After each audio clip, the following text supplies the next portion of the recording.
बोलिए वृंदावन बिहारी लाल की जय हो। तो अभी आपने गुरुदेव के मुखारविंद से सुदामा चरित्र का श्रवण किया, लेकिन सभी ध्यान देना, सुदामा चरित्र से हमें सीखने को क्या मिलता है। सुदामा जी महाराज उत्तम श्लोक दर्शन अपने हृदय में भक्ति को धारण करके प्रेम पूर्वक, श्रद्धा पूर्वक, उमंगता पूर्वक भगवान श्री कृष्ण के दर्शन के लिए जाते हैं। उनके हृदय में कोई इच्छा नहीं है, केवल उत्तम श्लोक दर्शन। केवल उनके हृदय में बस ये इच्छा है कि मुझे भगवान श्री कृष्ण का दर्शन होगा। अगर हम भी भगवान को प्राप्त करना चाहें, अगर हम भी सुदामा की तरह भगवान को प्राप्त करना चाहते हैं, तो हमें काम, क्रोध, मद, लोभ, मोह, ईर्षा, द्वेष रूपी इन 7 शत्रुओं पर विजय प्राप्त करनी पड़ेगी। काम, क्रोध, मद, लोभ, मोह, ईर्षा, द्वेष, इनको जीतना पड़ेगा। ये हमारे शत्रु के समान है, और इन 7 शत्रुओं को मारने के लिए ही तुलसीदास जी महाराज ने 7 कांड लिखे हैं। क्या लिखे हैं? 7 कांड। बाल कांड, अयोध्या कांड, अरण्य कांड, किष्किंधा कांड, सुंदर कांड, लंका कांड और उत्तर कांड।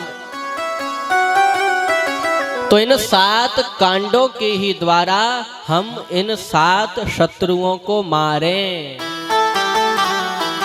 लेकिन इस 7 शत्रुओं को कांडों से कैसे मारें? पहला शत्रु हमारा कौन है? सभी ध्यान दीजिए। पहला शत्रु हमारा कौन है? काम। काम का मतलब है किसी की बहन बेटी को गलत दृष्टि से देखना, गलत विचार मन में आना, ये काम है। और इस काम रूपी शत्रु को हम बाल कांड, पहला कांड कौन सा? बाल कांड, अर्थात बाल्यावस्था। तो पहले शत्रु काम को हम पहले कांड, बाल कांड अर्थात बाल्यावस्था से ही मारना प्रारंभ कर दें। बचपन से ही हम सत्संग करना प्रारंभ कर दें, जिससे हमें बचपन से ही ज्ञान होने लग जाएगा, अच्छे गलत की परख होने लग जाएगी सत्संग में, कि हमारे लिए क्या उचित है, क्या उचित नहीं है। क्योंकि इस काम रूपी शत्रु से बचना अत्यंत आवश्यक है। इस दृष्टि को पवित्र करना अत्यंत आवश्यक है। बिना दृष्टि पवित्र किए हमें परमात्मा नहीं मिलेंगे। सभी ध्यान दीजिए। एक महात्मा जी जंगल में तपस्या कर रहे थे। राजा उनके पास गए, बोले महाराज हमारी इच्छा है कि आप दोपहर का भोजन हमारे महल में पा लीजिए। महात्मा बोले ठीक है। महात्मा जी इतने तपस्वी थे कि चल करके राजा के महल में नहीं जाते थे, उड़ करके जाते थे। तपस्या का बल था। महात्मा जी उड़ करके राजा के महल में जाते और भोजन करके उड़ करके ही आते थे। एक दिन राजा तो किसी आवश्यक काम से बाहर चला गया। उस दिन राजा की पुत्री ने महात्मा को भोजन परोसा। और राजकुमारी है, सुंदर तो होगी ही। राजकुमारी की उस सुंदरता को देखकर महात्मा जी के मन में थोड़ा पाप आ गया। देखने की भावना थोड़ी अलग हो गई। उसका प्रभाव क्या हुआ? भोजन करके महात्मा जी जब जा रहे हैं तो अब उड़ नहीं पा रहे हैं। क्यों? क्योंकि उनके उड़ने की शक्ति नष्ट हो गई है। हे भगवत भक्तों, ध्यान देना, एक महात्मा का मेरे राष्ट्र की नारी के प्रति मन में गलत विचार आने से तप क्षीण हो गया, उड़ने की शक्ति नष्ट हो गई। लेकिन क्या होगा उन लोगों का जो 24 घंटे मोबाइलों में गलत गलत चित्रों को, गलत गलत वीडियो को देखने में लगे रहते हैं। क्या होगा ऐसे उन लोगों का? मुझे तो ऐसे उन लोगों से वो मांस खाने वाले गीध ही अच्छे लगते हैं। वो गीध श्रेष्ठ हैं। क्यों? क्योंकि गीध हमेशा मुर्दे को नोच नोच करके खाता है, मरे हुए को नोच नोच करके खाता है। लेकिन आज का इंसान तो इतना गिर गया है कि आज का इंसान तो जिंदों को ही नोच नोच करके खाने लग गया है। परंतु ध्यान देना, नारद के जीवन में काम आया तो नारद बंदर बन गए, लेकिन हनुमान जी के जीवन में जब राम आए तो हनुमान जी सुंदर बन गए।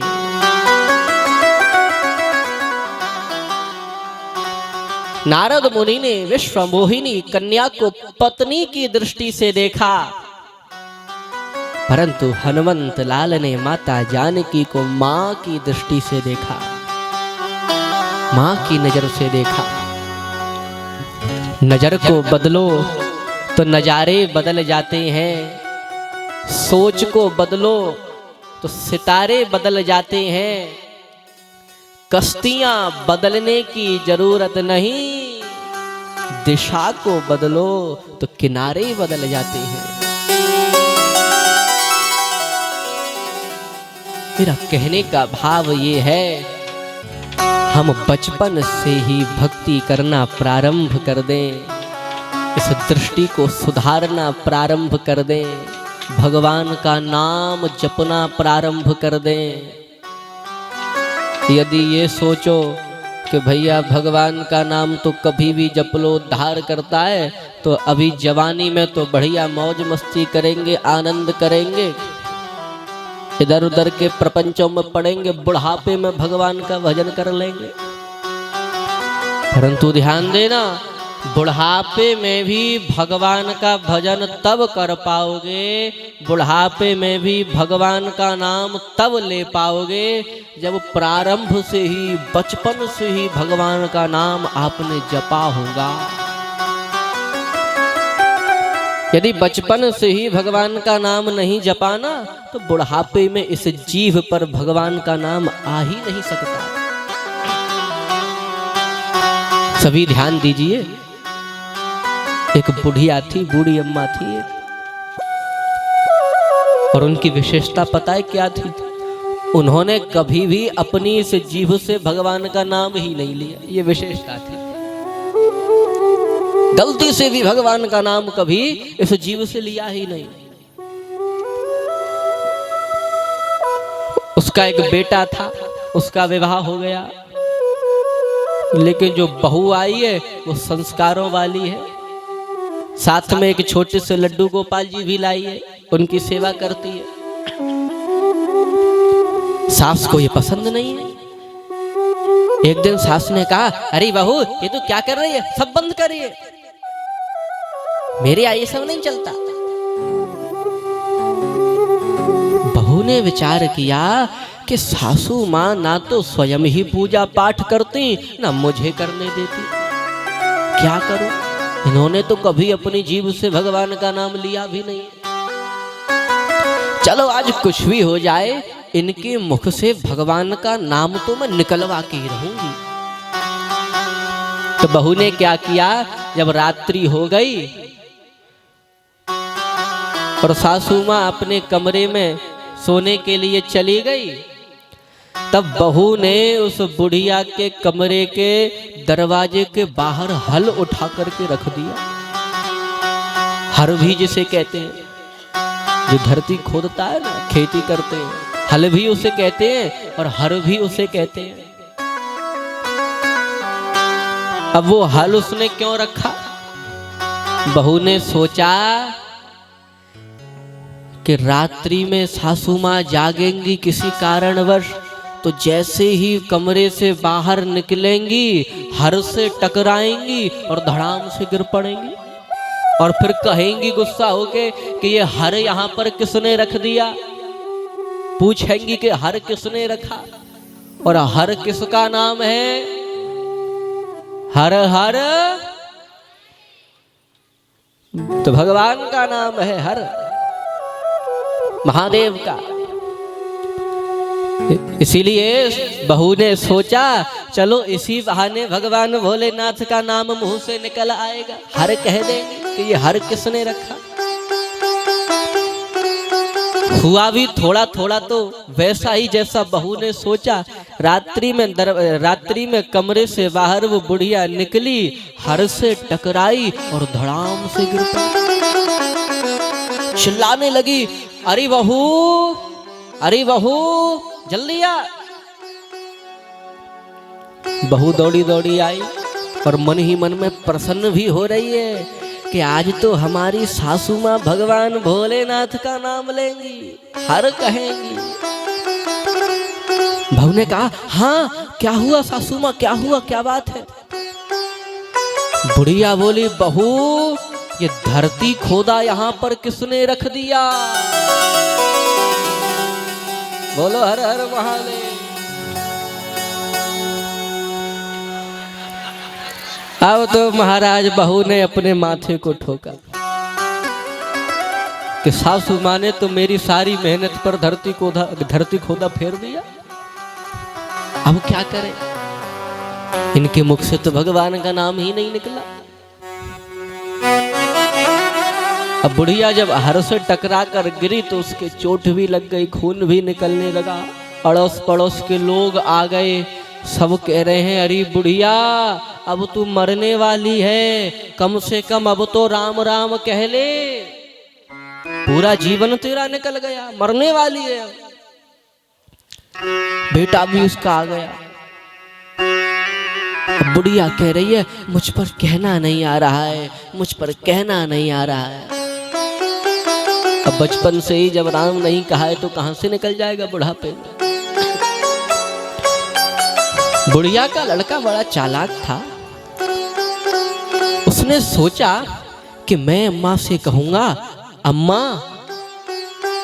तू राम राम कहे। अम्मा कहेगी मुझ पर कहना नहीं आ रहा है, तो मैं कहूंगा तुझ पर क्या कहना नहीं आ रहा है, तब अम्मा कहेगी मुझ पर राम कहना नहीं आ रहा है। चलो ऐसे ही नाम निकल जाएगा भगवान का मुंह से।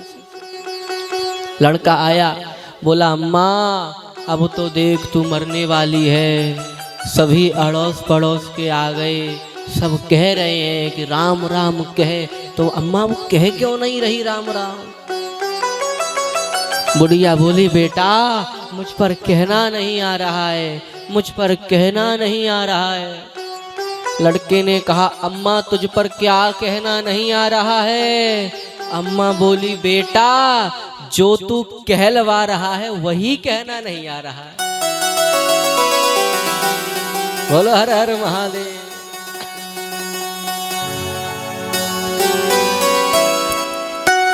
अंत में वो बुढ़िया मर गई, पर उसने भगवान का नाम लिया नहीं। क्यों? क्योंकि यदि बचपन से ही भगवान का नाम नहीं जपेंगे तो बुढ़ापे में से जिह्वा पर भगवान का नाम नहीं आता है। इसीलिए जवानी में ही भगवान का भजन करना प्रारंभ कर दो।